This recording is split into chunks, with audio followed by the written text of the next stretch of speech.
Let's get educated.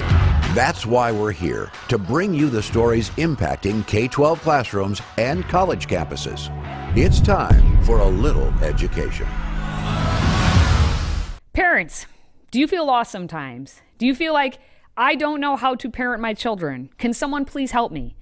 Well, we live in an age where everything is found on the internet. And if we're not doing what the internet tells us, then we must be parenting wrong. Fact check, false. What we need to do is get back to common sense parenting. And I'm very excited to be speaking today with Dr. Shirley David and his daughter, Sarah Mwania, who are both what I like to call experts, but they would not call themselves experts. They are just common sense, principled people. And they wrote a book called Commonsense Parenting. Dr. Shirley David founded and pastored Lincoln City Church for more than 30 years in Lincoln, Nebraska. He's an author, he's a public speaker, he's a consultant, he's a coach, he's a chaplain. He's also Papa of the Papa's Kitchen. He's been married to Susan for almost 5 decades, and he has a son and a daughter being Sarah, and 13 grandchildren.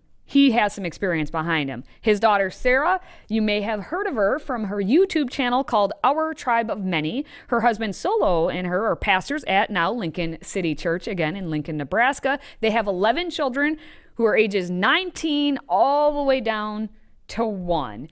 I am very excited and honored to be joined by the ones and only Dr. Shirley David and Sarah Mwania, a father and daughter, and authors of Common Sense Parenting, Raising Principled Children in an Ever-Shifting Culture. And just that headline alone is a mouthful and a lot to digest there. So let's get into basically, how did this book even come about? What was its inspiration? Well, I think it really came about by the fact, as a former pastor, I saw a tremendous amount of family issues and family paradigms that were being constantly confronted. And it just seemed to increase in the level and intensity. And parents were just almost beside themselves.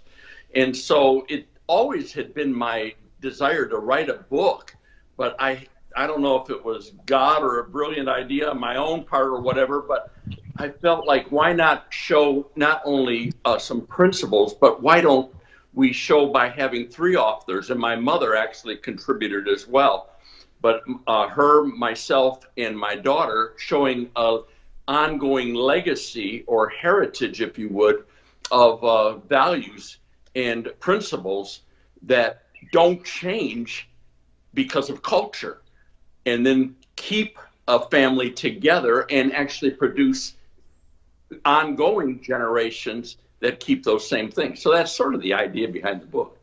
All right. And then, Jerry, when you kind of thought, I have this idea, and then you thought, hey, why not get my daughter involved? Why not get my mother involved? Yeah. How did you approach that and kind of sales pitch it almost to them, like, let's do this book?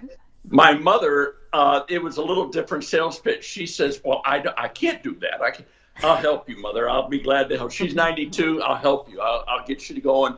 And she's actually the one, and Sarah will attest to this too, who taught us everything we need to know about creative discipline and emotional intelligence of a child, all that, way before emotional intelligence even became anything in our society.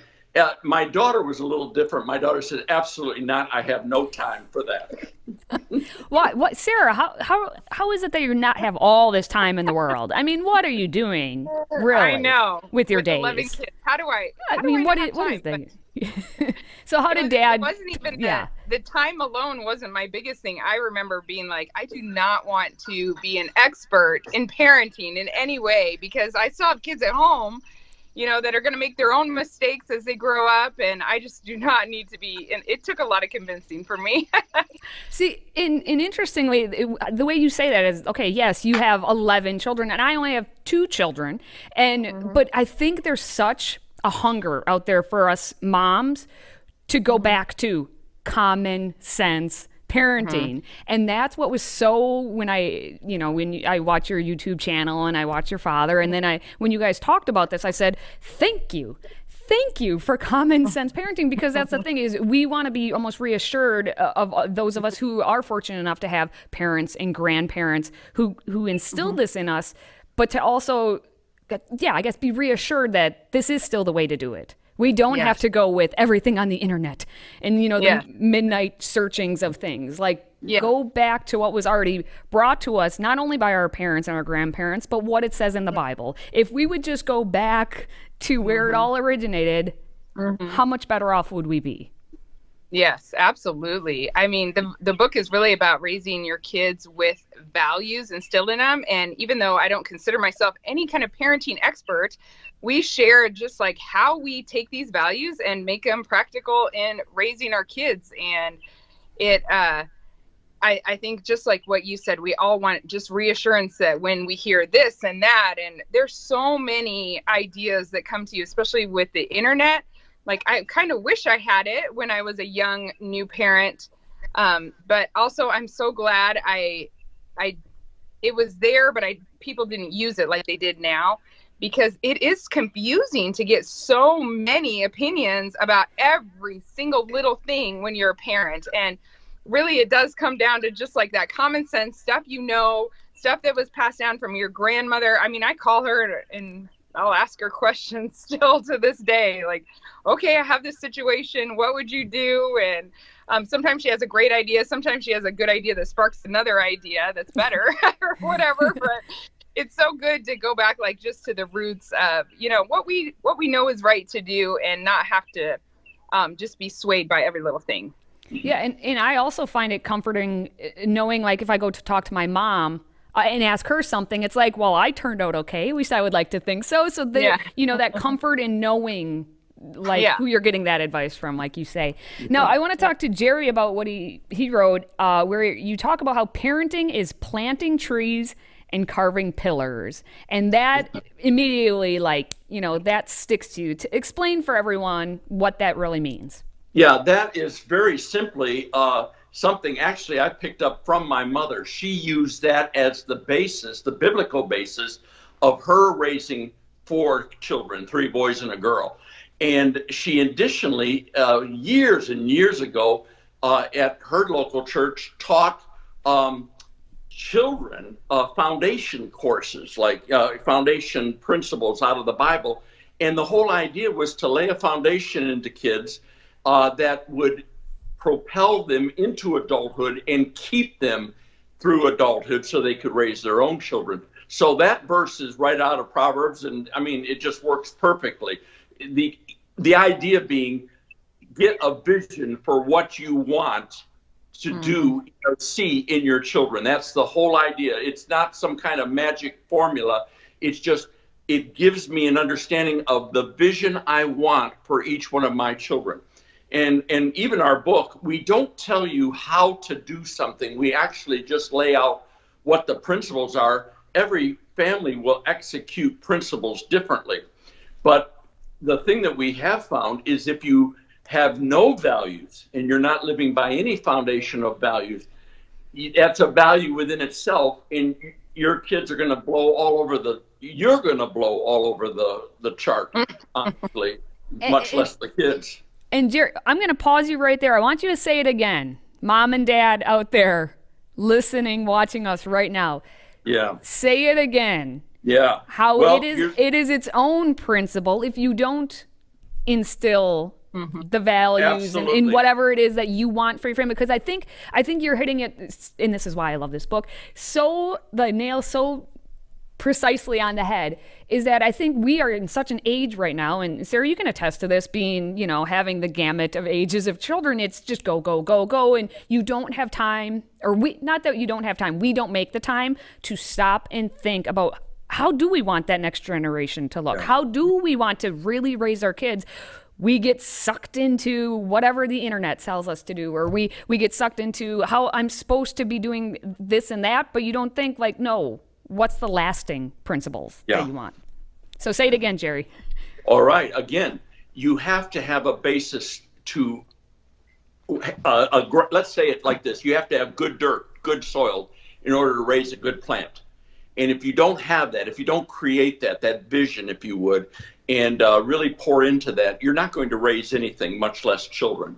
And if you live without values, if you live without a foundation, you really are choosing to have a value system that has no foundation to it, and it's going to cause you problems. And sometimes you see it all the time in the news. You got parents that scratch their head. I don't know why he turned out this way, or why she's doing this, or whatever. Well, something went wrong way, way, way, way back when you first had children. And to your point, Katie, some parents, I think, they have children and they think it's the thing to do, and I understand that, but then they don't understand the responsibility or the effort or the work that goes into raising children if you're going to see ongoing legacy that you can be proud of. and I will say, I mean, if you want to go with the dirt metaphor, you will get something to grow. It'll just be weeds. And no one wants that. You don't want weeds, right? You want good, solid plants. Exactly. No something fruit. that's fruitful. You want to bear fruit. Exactly. Now, I do like how you said, too, going along, I guess, talking about the different principles, how it's an honor now for an individual to be here today. Like what it actually took for each and every one of us to be here, to be born and living today. Yeah. It's something like 4,096 something 4,000 something ancestors. So explain that. And I think that it was just kind of a wow, like what it really does take. Yeah, I ended the book with that, and it's a phenomenal thing when you think about it. And it didn't even go back that far. I think it was only 12 generations. Yeah, it wasn't too much. What it took to get you here was 4,096 people. And when you think of everything they went through, the love story that was connected with all those couples, the pain, the joys, the challenges, everything that you and I might experience today in 2023, they went through the same thing. It's just perhaps packaged a little differently, but they had the same emotions. They had the same challenges. They did it, and it makes me understand as a parent, or in my case now a grandparent, that I can do that and see that produced going forward. Yeah, and it's so just impactful to think of like, yeah, what it really took and then where it is going. So it's, you look back, Absolutely. But look forward. And for you, especially now being grandparent or your mom, great grandparent, right? Yeah. To see, as we talk about continuing the plant metaphor, the fruits of our labor, like what we've done here. Now, Sarah, for you, in helping Dad write this book and providing examples, what has been kind of the most, impactful experience of this for you? Like, what are you able to kind of reflect on that you were able to provide for the book? I think one thing that my parents, they said, but I didn't really, sometimes it can tell you things and you don't really realize it until you're doing it yourself. But one thing that they always said is that parenting does not stop when your child turns 18. And now I have a 19-year-old and I'm recognizing how much that's very true. And so I loved going through this process of writing the book. It helped me reinforce, like when I would come up with stories of how we would instill those principles in our children. Sometimes I would say, oh, we don't do that. Oh, wait, well, yes, we do. And then I would have a story and it would reinforce it for me. Okay, I need to remember, because you do forget. Sometimes you get swept up in the moment. Things are difficult. It's stressful when you're in the middle of parenting. We have every age in our house, but just reminding myself even of the stories that we have done it, or seeing the stories my dad and my parents and my grandparents have done it. And then just really getting that reinforcement of how we parent children as they're growing up and they're becoming their own people, their own adults. Like, it's still a process in there. And so we do talk about that in the book. I think it's so vital. A lot of people dismiss that part, and it's very, very important. They always said, Dad, didn't you guys usually say it's like the most important parenting part? It's a different kind because you're having to be hands off, but also there when your kid needs you, and you need to help guide them through those years. And we're actually to listen now, and it's like, okay, yes, this is what they meant. I totally see it. And we also see parents that just take their hands off, like, you're 18, you graduated high school, you're out. Bye. And that's not really what kids want or need. That's right. You can't take your hands off. And not only that, but we did. My wife and I will both protest that the ages between, let's say, 17, 18, and 23 or so, when the most crucial of life decisions are being made. That's when they need your parenting, but in a totally different way. More as a counsel, more as an encourager, more as a like a walk with you kind of thing, more as hey, here's a red flag you may not have thought of, or something like that. We felt like we did much more. We only had 2 children, Sarah and our son Luke, but we felt like we did all of our parenting between 18 and 22. It was like, yeah. So you're telling me that me right now, as a mom of a 3 and a 2-year-old, I'm not making the most important decision whether or not they should be starting ballet or soccer right now, and if I need to keep up with the Joneses and all this. You're telling me I'm doing this wrong. Maybe I should read the book again. I should. But I think that it speaks very much to this, ever-shifting culture and raising principled children in it, is because I think we have, as a society, and maybe it's just that my eyes are open to it, being a mom now with it, we focus so much on our kids at the young ages, and they have to be, in sports already, and they have to have a, Instagram page themselves, and all these things, and we're not focused on really what matters. We're trying to either have them, honestly, as you guys may attest, be dolls for us. There are like playthings in a way, or we want to be best friends with them, like they, instead of raising principled children to be, because you're raising adults, you're not raising children, you're raising children to become good adults. And so at that age, then what you're saying is the post high school and really figuring out life, that's when, if you've raised those principled children, that's when, I don't know, you parent the most, but it also pays off the most. If that makes sense, well, kind of Katie, when you think about it, what you're doing now with a 2 or 3-year-old, you're putting values in, and then at 7 and 8 and 9, you're putting values in.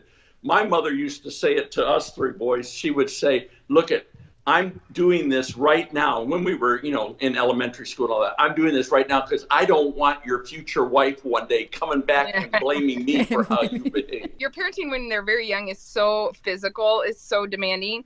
But when you continue, when you just keep with it, you keep getting up. When they keep going back to the outlet, you keep getting up. You don't stop. You keep correcting what you need to correct and doing the thing you know next to do. It pays off so much in the future. And then when you're parenting those young adults, they want to hear what you have to say. They're good kids that you're getting involved in what they're interested in, so that you're building your relationship and just helping guide them through the major decisions of life. So it is so important at the beginning to lay a foundation. I love having kids like 19 all the way down to 1, because I can see like what was important. Maybe some of the things I thought was important back then, I realize now what really is important with my younger ones. The first ones were just they were the guinea pigs. But I was just going to say, Sarah, like you can at least, you can look to Judah and Belle and Luca, and then look all the way down and be like, they'll get there. Those ones turned out all right. They'll get there. So because Seth, I believe is pretty much the exact same age as my son. So I look, anytime I watch the videos, and I'm like, okay, Seth's doing well. My son can do. They're good. They're normal. We're good. And then you have that ability to be like, this is what you will grow into. Yeah. The guinea pigs turned out okay. But they come back out of that whiny phase. It's okay. It's okay. Everything's fine, right? That's back to the pillars and trees, Kate. There it is. There it is. All right. So taking a look back, just to delve a little bit more into the book, talk about how the book's laid out. Because basically what you do is you take a chapter for each principle. And as you explained, it's not every principle that you're putting. I mean, how could you cover it all? But why is it that you decided to do the principles that you did? You know what? We could have done a lot more, but the ones that we put in here, I felt were the ones that were the most critical, particularly where we are right now as a society, and what I see. And I'm like Sarah, I'm no expert. I have a doctorate degree, and I have an emphasis on emotional intelligence with that degree, but that still doesn't give me a psychology understanding or anything like that, where others would have that. But I did look at our current culture and get a sense, I felt, where it is at. And honestly, it kept driving me back while I was writing, back to the foundations, the basics. It wasn't the other peripheria, it's the basics. Honor, establishing an honorable home and what that looks like. And my God, if anything, we live in a very dishonoring society. We're very divided. We're very anti of everything, and we don't even know how to speak to people. We're anti-authority in so many ways. And I grew up in the 60s, and there was that, but it seems like it's on steroids now. And we don't even admire or treat with respect authorities in our lives. And so that's that honor component. So that was big to me. The idea of values, that was very, very big to me. Just the thinking of do I still have you on? Yep. I hope. Yeah. Okay. The idea of deepening just what are the basic values that I want to instill in my children: honesty, integrity, those kinds of things, obeying, disobedience, that dealing with that. Certainly, always a big one, even as I watched Sarah's comments from young moms and dads on her YouTube channel. It was always discipline. How, right? So we dealt with that. We dealt with how to help enlarge deal with the insecurities and enlarge the personality in a healthy way of the individual child. We dealt with in one chapter, which is a big deal. We just talked about it, when they start leaving the nest and how to prepare us as parents for that, and then how to prepare them as our children for that as well. So it was more the basic things that I kept coming back to that I saw were so lacking. I could have done maybe another dozen of them, but these were the big ones in my mind. All right, so Sarah, that means you're up for part 2 book. Get ready. You guys will be back. We'll talk about part 2 coming soon. Yeah. You heard it here first. Yeah. Maybe. So Sarah, for you, when you take a look at the different principles that are laid out, is there anyone that really, sticks out to you, being so momming, I guess, right now with the children compared to maybe when, you and I were children even, and how different, life is, and now being in that parent role, how it looks? Was there any specific principle that kind of guided you?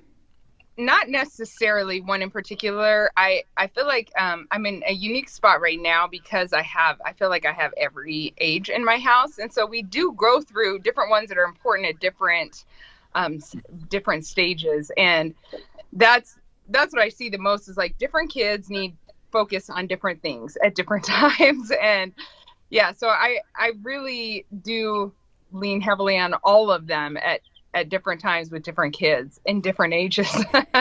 It's a very unique experience parenting at the from 19 down to 1, that I really was not prepared for how unique and challenging it is, but it's also wonderful in so many aspects because I do see the fruit of my labor while I'm laboring at the same time, Now for you too, since you are entering the phase where children are leaving and one going across the world, that's pretty exciting to be able to know that, all that has come before you, your father, your grandma, all the generations, all the parenting work you and your husband Solo have done, like everything you are bearing the fruit of that labor. But again, you still get to look around you at home and see everyone still waiting their turn to get there too. And as a grandfather, Jerry, I'm guessing that is quite a joy.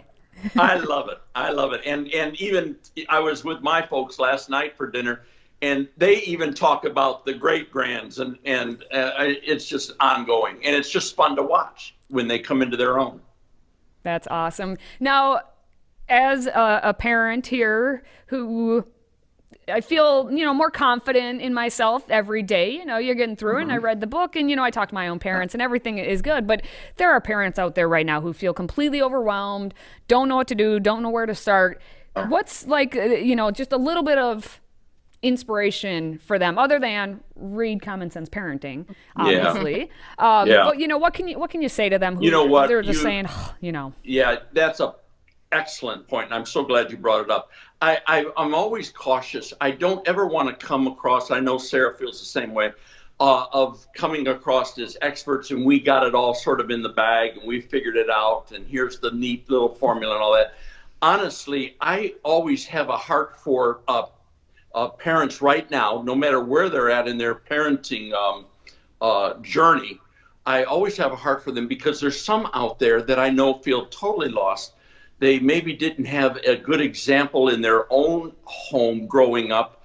No grandparents, maybe absent parenting or disinterested parents, all that kind of stuff. And they're wondering, how in the world can I turn this around? And I'm sort of hoping that maybe your broadcast today, but also the book, whatever, somebody, maybe a church, I don't care what, but I want them to know that there's hope. And if they will start right where they're at, just start where you're at and determine to do it differently. In fact, honestly, I had my own home and I had things I changed other than how my parents did it. Mm-hmm. Sarah, I know I was the perfect parent, Susan and I were, and she didn't change anything. Right. Yeah, right. But okay, my hope, my encouragement to those that are watching your broadcast, no matter where you're at, you can start right where you're at.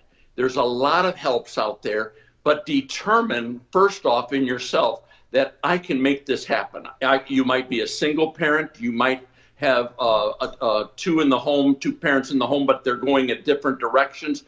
Any of those problems can actually be resolved. It's just got to have the will and the, and ultimately the means, I suppose, like a book like this or whatever, but the will certainly to make the change, to begin the establishment of a brand new line of legacy. And that's what I think is really cool. I would say that community is very important, and there's just something about having other people in your life that can relate or help you feel better about where you are and help give you ideas.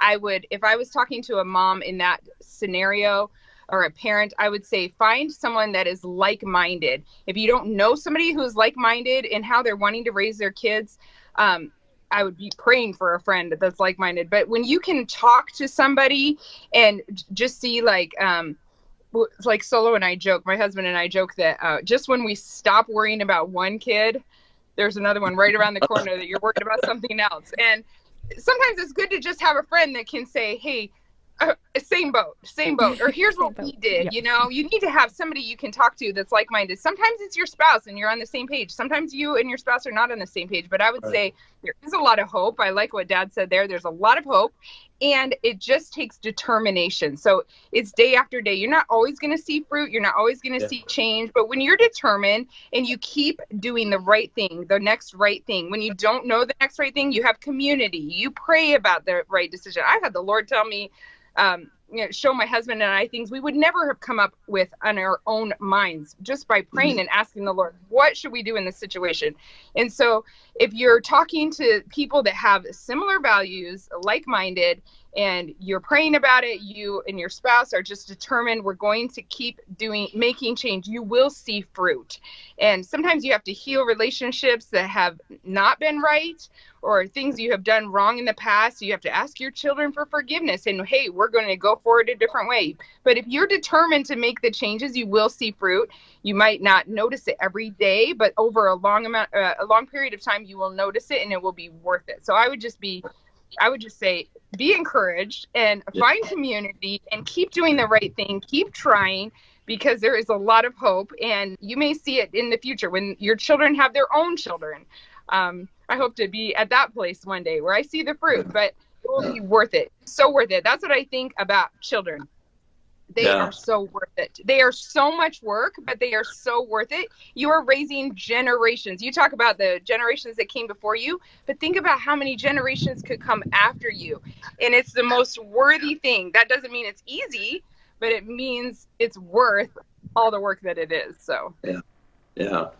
And Katie, in the book, I make the statement, and I don't remember who it was even attributed to. It's not but you never know how good a parent you were until you see how the grandchildren turned out. I do remember that. Yeah. have to talk to my own parents about that and see. You did all right. I think you did all right. I like to think you did all right. Well, because values show up over a generation or two. That's how that shows. Yeah, but also, if you came from a situation that was bad, you can change it too. And that's what we love to tell parents, that is you don't have to follow the patterns that were given to you. You can change them, and you can start a new foundation. You can start new values for the next generations, and it would be awesome. See, and this is exactly why I think everyone needs to get this book. Common Sense is what you are providing right here. Common Sense Parenting, Raising Principled Children in an Ever-Shifting Culture. But before we go, we will put all the links below so you can order the book from the publisher. But you two also you do more than just author books. Sarah, you have your YouTube channel, but you also just wrote a course. So tell us a little bit about the course in case anyone's interested in that. Oh, yeah. Thank you for mentioning that. I have a home management course. So all the things I've learned about managing a home and just making a home peaceful when it feels chaotic is what my course is about. So it's a lot of lessons. And yeah, I have a lot of women that are going through it that are saying that it's life-changing. So it's exciting to be able to put something out there that is changing people's lives. That in the book. Awesome. And of course, we are speaking with the Papa of the Papa's Kitchen. So Jerry, tell us about that. About a year and a half ago, not even that, about a year, maybe in a month, 13 months ago, my kids and the grandkids, Sarah and the grandkids, were bugging me because when I'd go up to visit them, I would cook and they would record it on Sarah's channel, and she'd get all these comments, and your dad needs to have his own. And I pushed it off for probably a couple of years. And finally, last May of 2022, I started, and it's sort of been fun. I do one video a week. It's nothing and I'm not a great cook, but since I retired from pastoring, and not that I'm not busy, but I enjoy cooking. And so we talk on the video, and Susan and I, it's sort of fun. But in addition to that, Katie, what I am doing beyond that, I am trying to get out more, not only as an author, but as a lecturer, and speaking to groups and educators and parenting groups and grandparent groups and homeschool groups and all sorts of things like that. So that's sort of been that's more fun actually than anything else. I enjoy seeing people. Excellent. Well, thank you so much, Jerry, Sarah, for coming on today. Again, it's Common Sense Parenting, Raising Principled Children in an Ever-Shifting Culture. You can find these two on YouTube as well. I'm sure they would love to hear from you. Thank you so much for being here today.